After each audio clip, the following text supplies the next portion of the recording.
નમસ્તે વિદ્યાર્થી મિત્રો, ઘણી બધી સ્કૂલોમાં આજે ધોરણ 9 માં સંસ્કૃતનું પેપર હતું. તમે જોઈ શકો છો મારા હાથમાં. ગઈકાલે મેં સંસ્કૃતના 3 થી 4 વિડિયો અપલોડ કર્યા હતા, જેમાં મેં તમને મોસ્ટ ઇમ્પોર્ટન્ટ ક્વેશ્ચન શેર કર્યા હતા અને એમાંથી જ તમારી પરીક્ષામાં આજે પૂછાયું છે.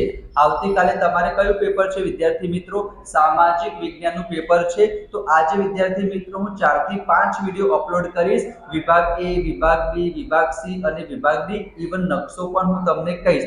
એમાંથી જ વિદ્યાર્થી મિત્રો તમારી કાલની પરીક્ષામાં પૂછાવાનું છે. તો તમારે શું કરવાનું છે? ફટાફટ વિડીયોને લાઈક કરી ચેનલને સબસ્ક્રાઇબ કરી દેજો. આજે પહેલા વિડીયોમાં આપણે શું જોવાના છીએ? વિભાગ એ જોવાના છીએ.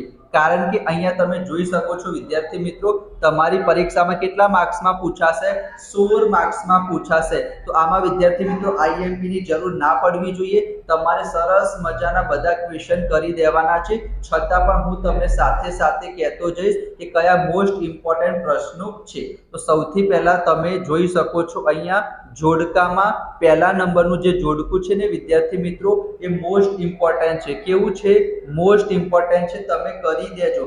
4 થી 5 જોડકા છે, પણ હું તમને કહું કે આ મોસ્ટ ઇમ્પોર્ટન્ટ છે. તો તમારે શું કરવાનું છે? સ્વાધ્યાય પત્રમાં ટીક કરી દેજો, મોસ્ટ ઇમ્પોર્ટન્ટ છે. બરાબર.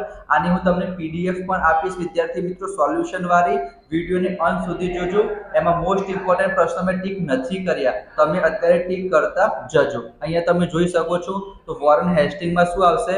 ભારતનો પ્રથમ ગવર્નર જનરલ આવશે. એના પછી છે ડોક્ટર ઇન્દિરા આહુજા. એમાં શું આવશે? તબીબી ક્ષેત્રે એમનું સરસ મજાનું નામ હતું. સંસદીય લોકશાહી ભારતમાં આવશે. અને જંગલી બકરીઓ ક્યાં જોવા મળશે વિદ્યાર્થી મિત્રો? જમ્મુ કાશ્મીરમાં જોવા મળશે. પહેલા નંબરનું જોડકું મોસ્ટ ઇમ્પોર્ટન્ટ હતું. બરાબર. એના પછી તમે બીજા નંબરનું જોઈ શકો છો. સર જોન સોર તટસ્થાનની નીતિ આવશે. સુનિતા વિલિયમ્સ અવકાશ ક્ષેત્રે આવશે. પ્રમુખ લોકશાહી આવશે અમેરિકામાં. અને ઘુડખર ક્યાં જોવા મળશે? કચ્છના નાના રણમાં જોવા મળશે. એના પછી વેલેસ્લી, એમાં શું આવશે? સહાયકારી સૈન્યની યોજના. જાનકી અમ્મા વનસ્પતિ ક્ષેત્રે આવશે. મતદારનો અધિકાર એટલે કે મતદાન. અને નિકોબારી કબૂતર ક્યાં જોવા મળશે? નિકોબાર ટાપુ. બહુ ઈઝી છે વિદ્યાર્થી મિત્રો. મોસ્ટ ઇમ્પોર્ટન્ટ ઉપર આપણે વધારે ફોકસ કરવાનું છે. બીજું બધું પણ તમે ઈઝીલી કરી દેશો. એના પછી અહીંયા જોઈ શકો છો વિલિયમ બેન્ટિક ઉદાર ગવર્નર જનરલ છે. અસીમા ચેટર્જીમાં શું આવશે? રસાયણ શાસ્ત્ર આવશે. લોકશાહીનો આધાર છે વિદ્યાર્થી મિત્રો ચૂંટણી. અને પરવારાની દુર્લભ પ્રજાતિઓ ક્યાં આવશે? કચ્છનો અખાતમાં આવશે. મોસ્ટ ઇમ્પોર્ટન્ટ હું તમને કહીશ. વિભાગ બી, વિભાગ સી અને વિભાગ ડી ના પણ કહેવાનો છું. ચેનલને સબસ્ક્રાઇબ કરી દેજો અને વિડીયોને અંત સુધી જરૂર જોજો. બરાબર. ખાસ કહું છું વિદ્યાર્થી મિત્રો. એના પછી અહીંયા પણ તમે જોઈ શકો છો. તમે સ્ક્રીનશોટ લઈ લેશો તો પણ ચાલશે વિદ્યાર્થી મિત્રો. બરાબર. ચાર્લ્સ વુડમાં શું આવશે? એમણે યુનિવર્સિટીની સ્થાપના કરી હતી. પીએસએલવી નું પૂરું નામ છે. ઉપલા ગૃહને આપણે શું કહીશું? રાજ્યસભા કહીશું. અને હિમદીપડા ક્યાં જોવા મળશે? હિમાલયના ઊંચાઈવાળા ક્ષેત્રોમાં. એના પછી વિદ્યાર્થી મિત્રો આપણે ખરા ખોટાની વાત કરીએ. તો ખરા ખોટા પણ તમારી પરીક્ષામાં વિદ્યાર્થી મિત્રો 3 પૂછાવાના છે. બરાબર. તો મોસ્ટ ઇમ્પોર્ટન્ટ કયા છે એ હું તમને કહી દઉં. જે પહેલા નંબરનો છે વિદ્યાર્થી મિત્રો, એ મોસ્ટ ઇમ્પોર્ટન્ટ છે કે અંગ્રેજોએ ભાગલા પાડો અને રાજ કરોની નીતિ અપનાવી હતી. તો સાચું છે. કોણે અપનાવી હતી? લોર્ડ કર્ઝને આપી હતી 1905 કે બંગાળના ભાગલા પાડો અને રાજ કરો. તો પહેલું વિધાન કેવું છે વિદ્યાર્થી મિત્રો? સાચું છે. તમારી પરીક્ષામાં પૂછવાના સૌથી વધારે ચાન્સીસ છે.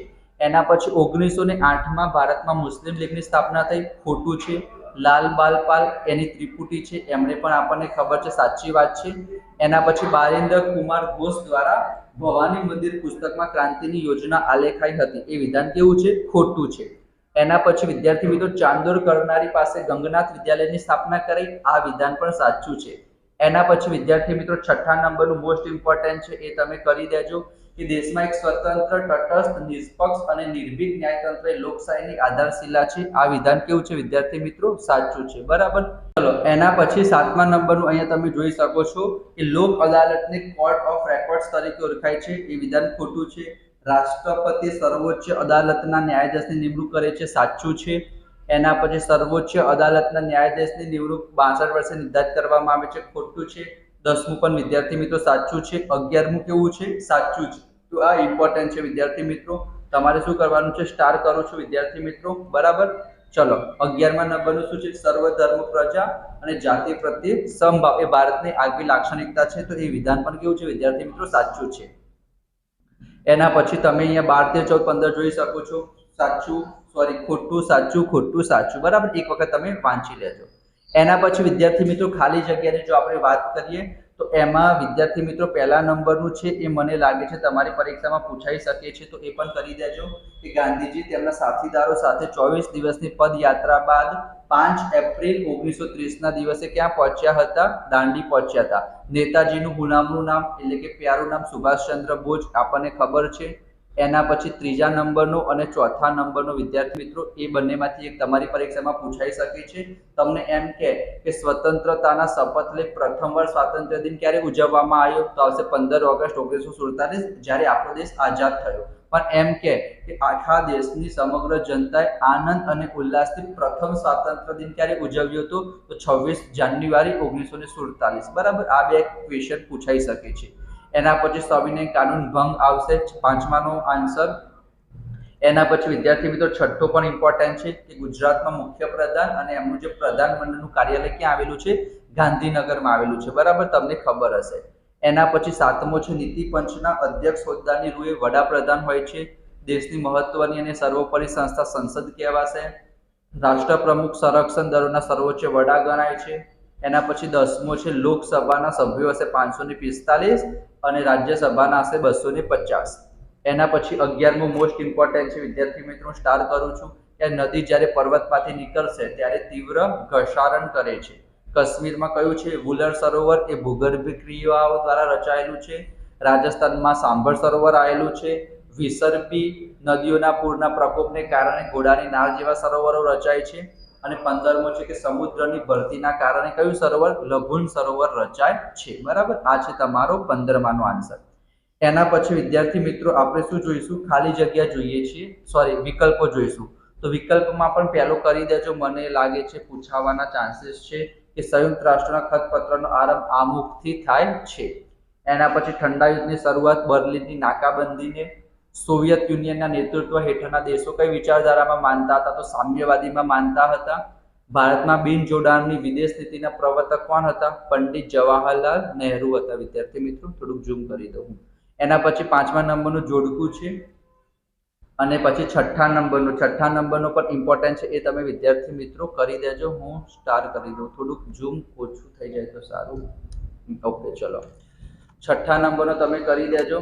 6 થી 14 વર્ષના બાળકોને મફત અને નિઃશુલ્ક શિક્ષણ મેળવવાનો અધિકાર છે. 7મામાં શું આવશે? 3 માસ સમય સુધી તમે અટકાયત રાખી શકો છો. 8મામાં પણ વિદ્યાર્થી મિત્રો 6 થી 14 વર્ષના બાળકોને જોખમી કામ તમે ના કરાવી શકો. 9મા નંબરનો ડોક્ટર બાબા સાહેબ આંબેડકરે બંધારણ અને ઇલાજોના હકને બંધારણનો આત્મા સમાન ગણ્યો છે. સામાજિક કલંક કયું કહેવાય? અસ્પૃશ્યતા. 11મો તમે કરી દેજો. 11મો પણ મને લાગે છે તમારી પરીક્ષામાં પૂછાઈ શકે છે. માનવ સર્જિત આપત્તિ કોને કહેવાય? તો હુલ્લડ. ભૂકંપ હશે, ચક્રવાત હશે, પૂર, એ તો કુદરતી કહેવાય. 12મામાં ટોર્નેડો આવશે. 13મામાં મોટા ભાગે લોકો પૂરની ઘટનાને નદી સાથે જોડે છે. સુનામીમાં જાપાનીઝમાં શું કહેવાશે? વિનાશક મોજા. ભોપાલ ગેસ કાંડમાં વિદ્યાર્થી મિત્રો કયું વાયુ આવશે? મિક વાયુ આવશે, બરાબર. એના પછી તો વિભાગ બી છે, આ પણ તમને હું મોસ્ટ ઇમ્પોર્ટન્ટ ક્વેશ્ચન શેર કરવાનો જ છું. તો આજે આપણે શું જોયું વિદ્યાર્થી મિત્રો? જે તમારો વિભાગ એ છે એ મેં તમને કહી દીધું. આઈ થિંક એક શબ્દના બાકી છે વિદ્યાર્થી મિત્રો, એ આપણે વિભાગ બી માં સ્ટાર્ટિંગમાં અથવા તો અલગથી બનાવી દઈશું, બરાબર. આની પીડીએફ હું તમને આપીશ વિદ્યાર્થી મિત્રો, સોલ્યુશન વાળી, પણ એમાં મોસ્ટ ઇમ્પોર્ટન્ટ ક્વેશ્ચન નથી લખ્યા. જો તમે વિડીયોની અંત સુધી જોયો હશે તો જ તમને આઈડિયા આવશે. વિભાગ બી, વિભાગ સી અને વિભાગ ડીના વિડીયો પણ આજે ટૂંક સમયમાં આવી જશે. તો વિડીયોને લાઈક કરી ચેનલને સબસ્ક્રાઇબ જરૂર કરી દેજો. તો આપણે મળીશું નેક્સ્ટ વિડીયોમાં. તમારા દોસ્તો સાથે શેર જરૂર કરજો. આવનારું વર્ષ છે તમારું ધોરણ 10, મારો ફૂલ સપોર્ટ મળશે. તો સબસ્ક્રાઇબ ના કર્યું હોય તો બે હાથ જોડીને નમ્ર વિનંતી કરું છું કે સબસ્ક્રાઇબ જરૂર કરી દેજો. તો મળીશું નેક્સ્ટ વિડીયોમાં. ત્યાં સુધી જય શ્રી કૃષ્ણ, જય Swaminarayan, Radhe Radhe. Thank you so much.